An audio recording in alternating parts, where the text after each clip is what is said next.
Okay, chapter 2 of Hidden Glass Joe. Let's do this. Junwoo woke up. Junwoo jolted awake from his sleep, as he had fallen unconscious upon entering the wormhole.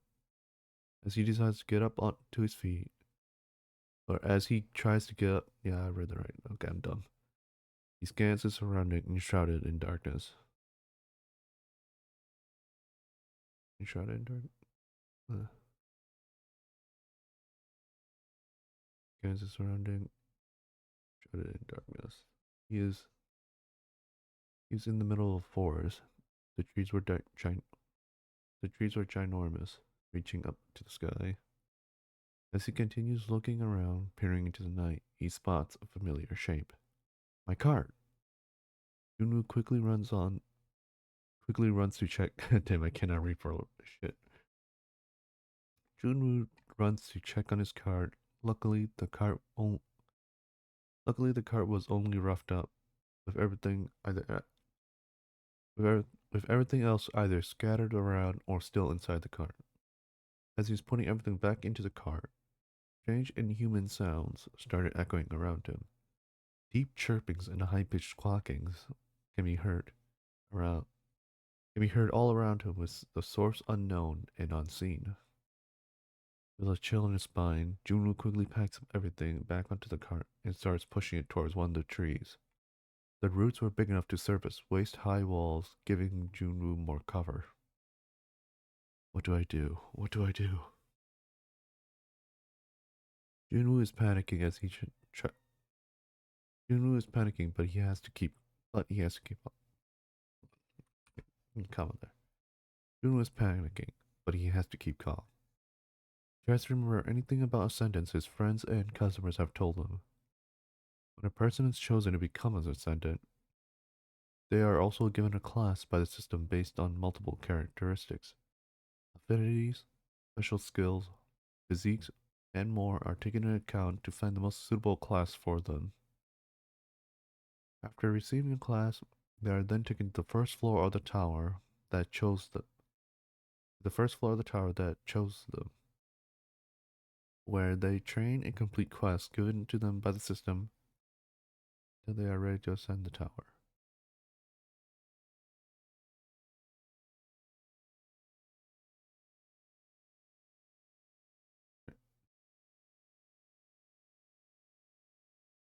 Yeah, I'm just gonna remove this part. I'm kind of removing the quest system entirely, where they train until they are ready to ascend the tower. There we go. The first floor, just because, well, I mean, that was a rough draft, was to have, your classy tower quest and shit. But I'm just gonna remove that entirely. First floor described by ascendants were either cities or villages with all the essentials, much like an RPG starting town. However, Junwoo has found some problems. Am I even an ascendant? Considering that he wasn't chosen and more or less intruded into the tower, he isn't even sure if he was given anything at all. He also wasn't in a city or any form of civilization previously described by ascendants. Where did I write from that? And was essentially lost in the middle of forest. I forget it. He somehow survived first. Good, and almost burped. Junwoo quickly packs his cart between the roots of the. Oh wait, no, not pack. Quickly parks his cart between the roots of a giant tree with the vendor front facing out. That way he can hide in the vendor space for the night. Junwoo then, Junwoo then quickly gathers big branches with plenty of leaves to cover his cart. Either lay them on top of his cart or lean them against it. Now, Junwoo has a different priority. I have to be able to defend myself. Junwoo needs to get out as Junwoo needs to get out as he can only stay here for so long. Since he is not recognized by the system, he doesn't have any of the benefits that starting ascendants have. Class and stat, much less skills. Classes determine how you fight against monsters, and stats ensure you are strong enough to do so. Skills gave and, um, and stats ensure you are strong enough to do so. Skills gave Ascendants even more power whether it's a powerful attack or spell. But right now he has nothing, just a regular human being in one of the towers. Unu quickly looks over the supplies he has once more. First thing that caught his eye was his kitchen knife. While not meant for fighting, it was definitely better than nothing. Next is his first aid kit. Ever since he witnessed a late night brawl between angry drunks, he always has it packed with him. It consisted of 3 small health potions, 4 packs of healing gauze, a healing spray can, and bandages. Next up was something so simple that he almost disregarded it entirely. Yeah, so the reason why I have this is because remember how I mentioned that potions, like just potions have essentially taken over pharmacy stuff? Yeah, that's why I'm having this was originally just like a regular first aid kit, but then like I remember, oh yeah, I basically said that the health potion basically took over the medical economy.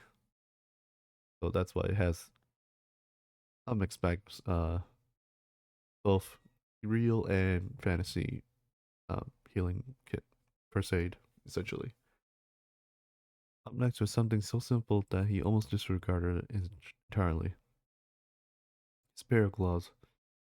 While they may not while they may not provide full protection, the cotton and latex would protect his hands from cuts and burns. One of the gloves he grabs a one of the gloves he grabs a branch with the least amount of twigs and leaves and starts hacking at it with his kitchen knife, sharpening one end to make a point to make a wooden spear. It wasn't much, but it'll feel much better than a kitchen knife. This should do. Just then, inhuman shrieks can be heard nearby. Junwoo immediately takes cover behind his cart, spear in hand ready. The noises kept coming closer and closer. Before long, Junwoo couldn't make out the differences in the noises. There were at least 2 monsters. One was more snarly than the other was clearly. One was more snarly. Oh, goddamn, I'm freaking comments everywhere. While the other was clearly defensive. It was clear. Yeah, let me read this clearly. I don't want to repeat it too many times. While the other was more defensive. It was clearly a predator chasing its prey. As if to confirm his assessment, 2 monsters popped out from the bushes. Two monsters popped out from the bushes to his left and stopped in front of him. Now, with nothing blocking his view, Junwoo could see clearly what the 2 monsters were. The first creature was smaller, about the small size of a squirrel. Um, yeah, getting about that size. Yeah, actually, yes. Actually, no. Hold on. About the size of a cat. I think I made him way too small. About the size of a cat. Its body was pearlescent white and resembled something a cross between a tubby axolotl with its horns and a larva. Another notable feature were its big red eyes, actually, possibly because it's an albino. The other was much bigger. Yeah, the other was much bigger, almost as big as he was. What? Wait, wait, hold on. The other creature was much bigger, almost as big as he was. Like the larva axolotl, it shared bug-like features. This one having more. This one having grasshopper features. However, they also resemble something much more recognizable, a dinosaur. More specifically, a raptor. What do I do? Should he help? But what if he gets killed instead, or if the larva attacks him afterwards? Junwoo isn't given much time to think when the bug raptor leaps for the little axolotl. Its arms wide open, its claws ready. As it as it was about to slash at the small creature, it was knocked away by another monster, charging head on. By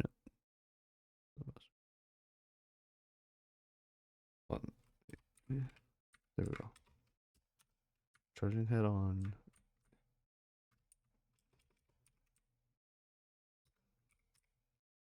Charging head on. It headsbutts the raptor on its side. It was the size of a golden retriever, had 6 legs, and a bluish heel to its armor shell. Its head had a shield on it with three budding horns made of crystal. It was like a triceratops and a rhinoceros beetle combined. Unfortunately, the young trice's horns were still growing, only causing minor cuts and bruising. The raptor got back up and turned its attention onto the young defender. The animal rapidly beat its wings. The animal rapidly beats its wings on his back to intimidate its new adversary. While it didn't affect the blue trike, it did get under the nerves of someone else. Terrifying. It was akin to hearing a chainsaw revving and coming for you. The raptor quickly tries to circle around the young trike to get to the axolotl. The young trike was it. The young trike also quickly followed. The young trike quickly follows to keep himself in front between. Keep himself itself. I mean, it is a male, or at least I'm gonna make it a male, but it's right now, you can't tell, or Junwoo wouldn't know. In between, in between the raptor and its prey. However, unbeknownst to it, this was the raptor's plan. As from across the clearing, behind them comes rushing another bug raptor, gunning it towards the axolotl. Not good. Before he even realized it, Junwoo was already running to intercept the second raptor. While Junwoo had half the distance to run in comparison to Raptor, the difference in speed more than makes up for it in Raptor's favor. He had to distract it somehow, but how could he? But how would he? Thinking of nothing, Junwoo went with the tried and true method. Hey! This was proven to be effective. In fact, so effective it caught the others off guard as well. The intended target turned his head to assess the new creature. This, in turn, slowed his momentum greatly. Still running at full speed, Junwoo charges at the second raptor, spear in hand. While the yell did work in slowing down and distracting the raptor, it also had an unintended consequence. The raptor's attention was now on him. Seeing Junwoo charging at him, wait, the raptor twists its body to dodge while swinging its long tail as a counterattack. The stiff tail straight the stiff tail hits Junwoo straight in the chest. Luckily, it struck him while he was on one foot, meaning that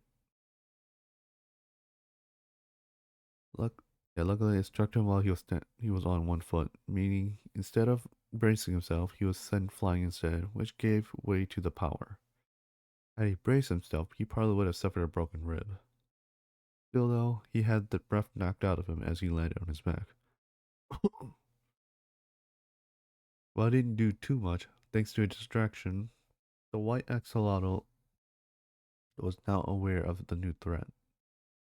Even in pain, Junwoo couldn't see how the little guy could fight off something 5 times its size. Yeah, but that makes sense.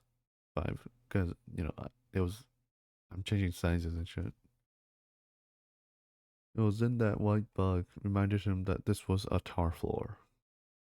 A soft glow begins to envelop the white larva before it concentrates A soft glow begins to envelop the white larva. The white larva. Yeah, it's gonna be. Is a tongue.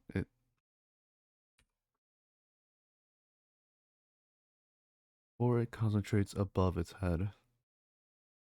The glow was immediately discharged, sending out a blast of energy towards the raptor. Magic was the answer.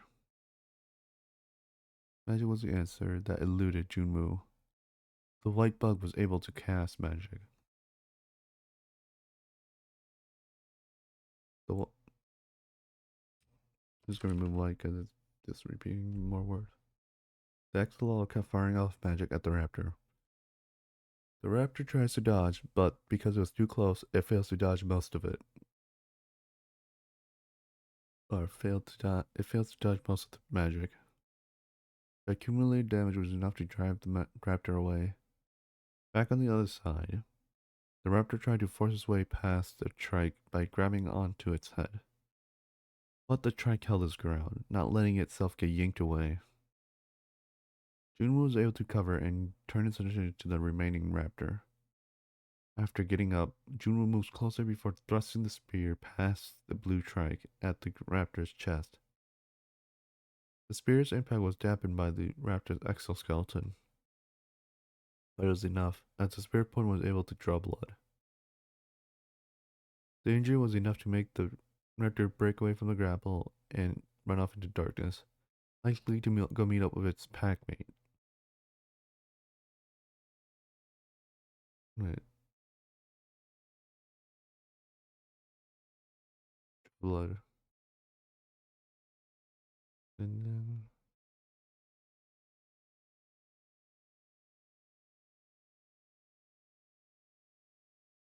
draw a small bit of blood.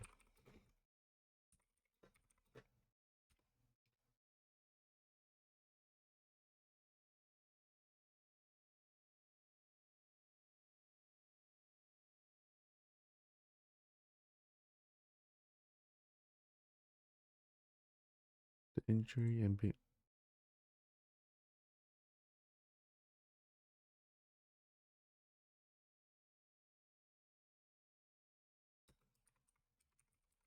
being outnumbered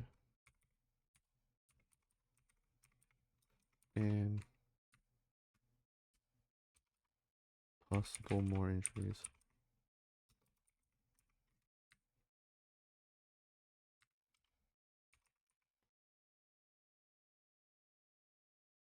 And possible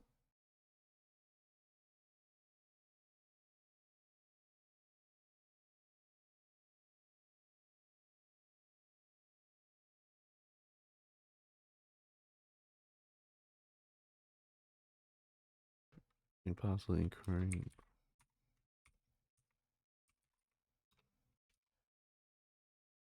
Wait, I'm just.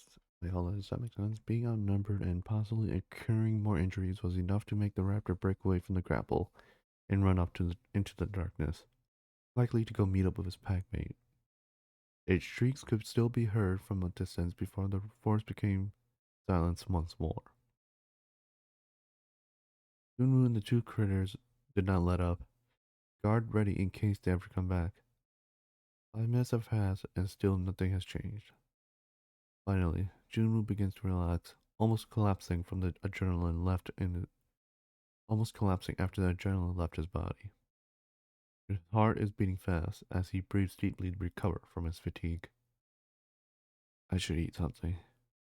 Grab the spear and take off his gloves. Junwoo goes back to his cart, rummaging through the food he had left over from selling. He settled on eating kimbap for tonight as they're both filling and the best cold out of his options. Taking out one of the rolls, Juno begins to eat as he suddenly hears noise nearby. It was the white larva axolotl, cooing to get his attention. It it begins to crawl closer, and while it is aware of Junwoo, its attention seems to be on something else. It was looking at the container full of kimbap next to Junwoo. It would turn its head towards Junwoo before turning back towards the kimbap. Seeing that the ex-larva is only interested in the food, Unu slowly lowers himself and grabs a roll of kimbap before tossing it next to the large axolotl. To the larva axolotl. The creature looked at it for a second before immediately chowing down on the kimbap, its short tail happily wagging in the wind. It's so cute. Before he realized it, the larva axolotl had finished eating the kimbap and was asking for more, and was already asking for more. The little thing waddled even close. Look, waddled even closer and started cooing. Cooing more loud.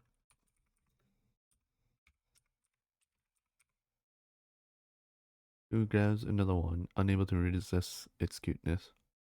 As he was handing another roll to the a larva,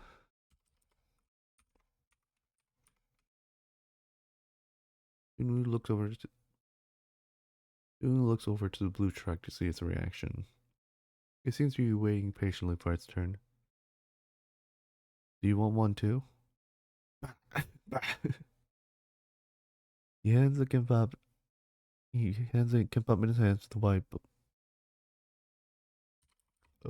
larva before picking up another one to give to the trike. The trike bug takes a sniff before taking a bite.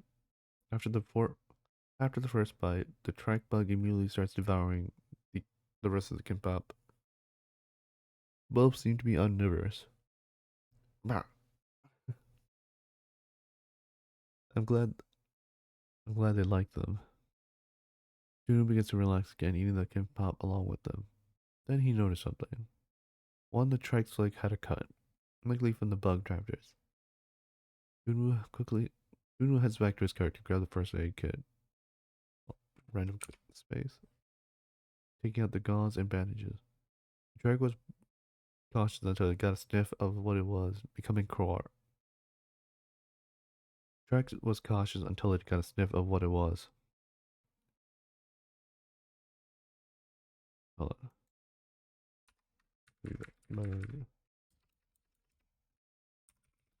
But after it got a sniff of after sniffing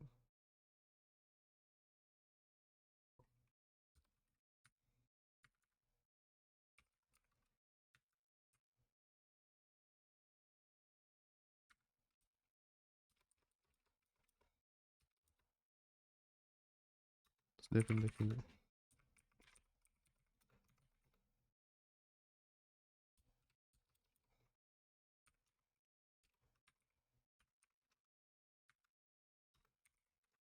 It became more.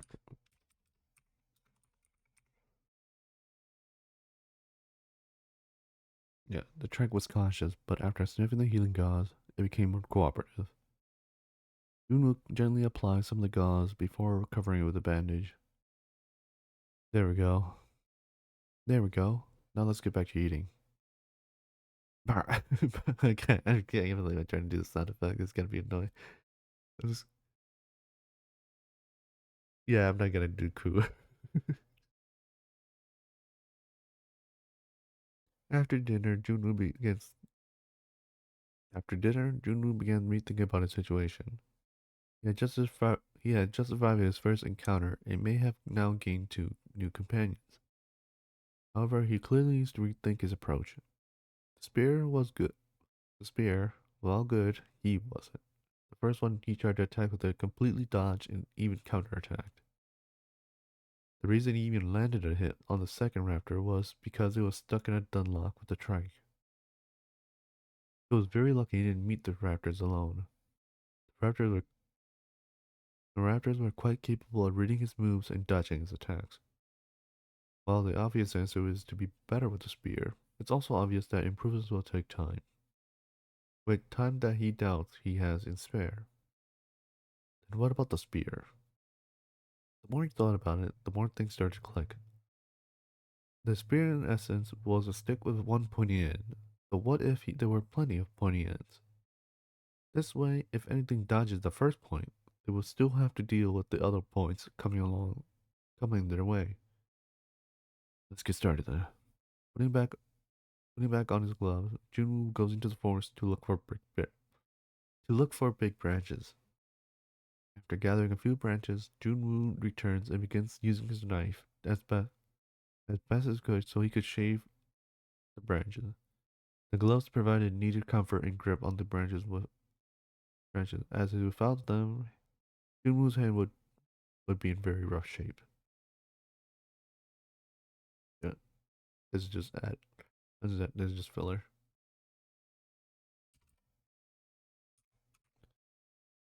The gloves provided much needed comfort and grip on the branches. The critters watch him slowly sharpening the branches into spear points.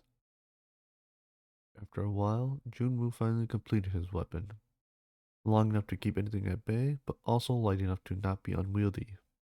Instead of one pointy end, it had several to ensure anything would think twice well before charging in. However, Junwoo didn't feel safe just yet. While he does have an effective weapon to fight with in theory, it was best to avoid a fight altogether, it became the last and final plan. What else do I have that could be useful? Looking through his cardigan, he pulled out a pump sprayer. It had a hand pump at the top and three nozzle settings: spray, jet, and mist. Seeing that there's still water left inside, Junwoo aims the nozzle towards the two critters and sprays them a little. The white axolotl quickly hid behind its friend while the trike itself only flinched. While he was playing with them, spraying them and seeing their reaction made Junwoo think of something. Taking out the gochujang paste he uses for bulky. He spoons out big He spoons out a big spoonful and starts mixing it completely with water. After as he was mixing the paste, he suddenly remembers about the lemon chunk, pouring a couple teaspoon of it, pouring a couple of tablespoons in as well. The critters watch attentively throughout the whole process, curious about what Junmu was doing. After fully mixing all three together, he starts pumping the handle and pulls the trigger, spraying out a mist of gochujang lemon water. After a couple more pumps, he adjusts the nozzle and now it sprays a jet line. My very own pepper spray. With the improvised pepper spray, Junwoo could avoid a fight altogether. Whether he sprays a cloud to deter anything from crossing or spraying directly in their eyes, Junwoo could possibly keep monsters away from coming near him or attacking him. But there was one problem. Is it even effective? Junwoo would need to test if the pepper spray even works instead of just having blind faith in it. What would happen if the spray does nothing to the attacker? Junwoo looks at the trike and the white bug, but immediately rejects such a notion. It was simply too cruel to just spray. It was simply too cruel to spray them for no reason. Uh, to test spray them for no reason.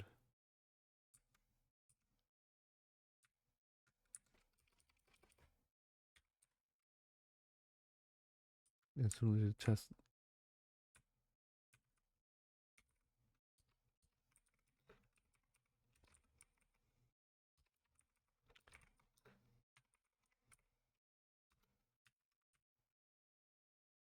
with as soon as you could test the pepper spray on them for no reason. No other choice. He prepped himself for the worst. Ah! It was effective. After freeing himself from the pain, Junwoo prepares. After freeing himself from the pain, Junwoo prepares to go to sleep, maneuvering himself behind the hastily camouflaged cart. Grabbing the tarp used for his, grabbing the tarp he used for the cart, or grabbing the tarp used for this cart, and a new trash bag. He starts gathering leaves to make a mattress and pillow.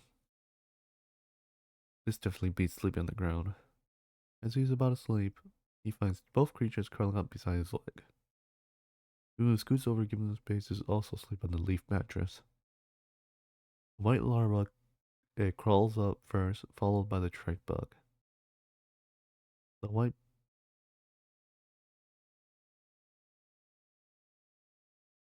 larva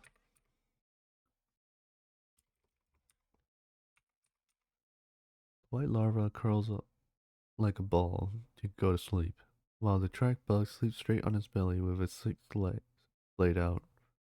Both are adorable in their own way.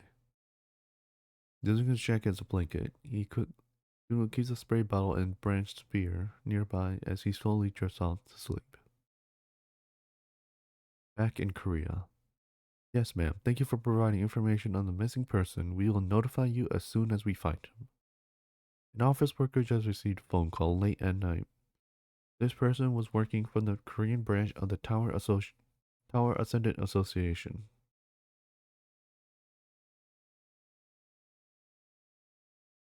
Let me just make it just be easier. Or TAA.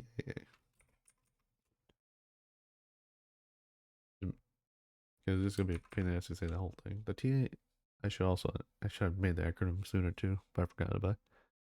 The TAA was a international government funded program to help track ascendants old and new. During the first year, ascendants were randomly picked by the tower, meaning they could be transported to an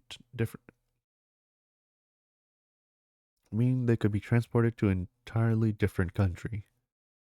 To avoid having ascendants being stuck in foreign land, governments from around the world have funded the TAA to help streamline the process of getting these people home. This will also help countries keep track of new people being chosen by the system. Activities ascendants This will help keep track of new people being chosen by the system. Activities ascendants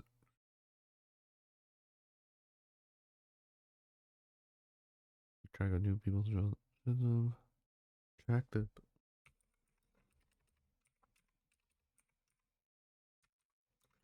activities of the ascendants. Should they cause trouble or go missing?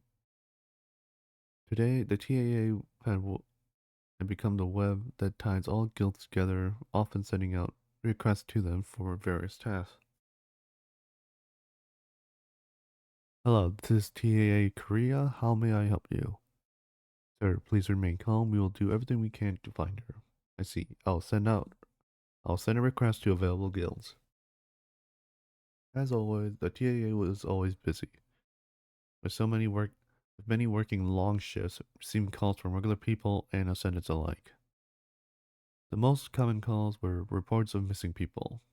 As people are chosen at random, these missing people may have been transported to towers to become ascendants. Another day, another 100 calls. They're telling me. Anything interesting on your end? That's the usual call for. That's the usual calls for missing people. How about you? Got a call for a team rescue. I need to file the request for it. Team rescue? Are their guilds busy or what? Are their guilds busy or something?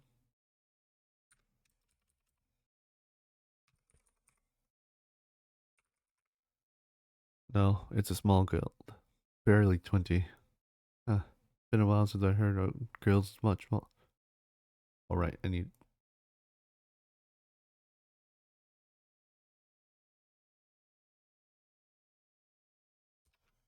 That right. That was. Alright. Yeah. I need to switch that out.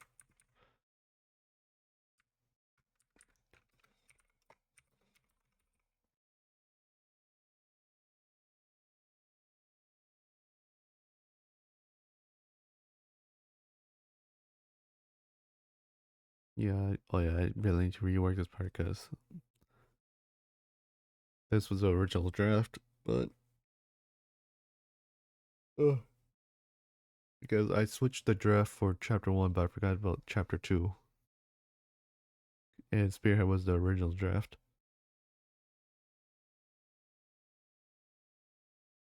Okay, let's see. Many guilds have hundreds of members as their safety insurance, knowing you have many teammates that can get you out of trouble if you and your team get stuck in a rut. Let's just remove this. Hang on, I'm getting a call. Hello, this is TIA Korea. How may I help you? Help. My neighbor. He's been transported.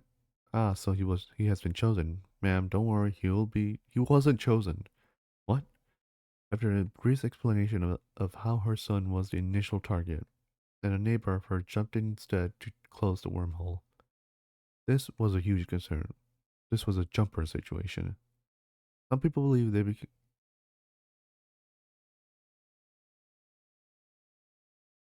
This was a huge concern. This was a jumper situation. A jumper situation. Some people believe they can become a sentence by simply entering the wormhole. This was proven wrong as many of these jumpers are still either missing, dead, or worse, trapped. Are missing, dead, or worse, trapped. Many survivors were either lucky to be on the lower floors or be rescued by a raid team who were by a raid team who were luckily nearby.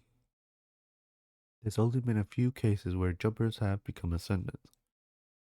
These jumpers had to prove themselves worthy. They had to defeat a boss.